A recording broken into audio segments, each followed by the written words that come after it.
Assalamualaikum warahmatullahi wabarakatuh. Kami dari Rakyat Aceh untuk menghimbau, untuk memperjelaskan kepada pemerintahan pusat yang bahwa mengenai dengan blok Andaman atau gas Andaman yang ada di Aceh. Nah, hari ini yang terjadi yang bahwa gas tersebut akan mengalir ke Pulau Jawa. Maka dari ini kami dari Rakyat Aceh akan bertindak keras. Karena kenapa? Gas tersebut tetap dikelola di Aceh. Hasil bumi Aceh 70% untuk Aceh, 30% untuk Jakarta.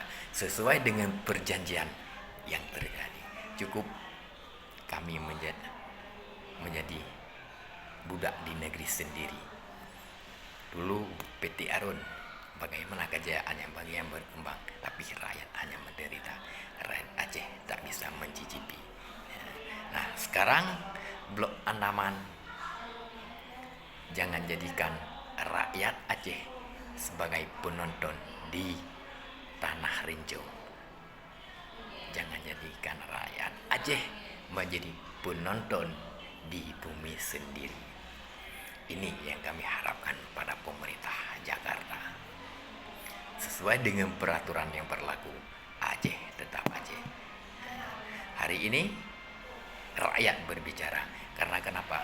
Kalau mereka yang berbicara, misalnya di PRRI yang kami kirim ke Jakarta atau DPD, mungkin mereka tidak berani berbicara seperti itu, tidak berani menekan-nekan. Nah, mungkin kenapa? Mungkin mereka takut kehilangan jabatannya. Tapi hari ini kami rakyat Aceh bersatu untuk membela hasil bumi yang ada di Aceh. Terima kasih. Assalamualaikum.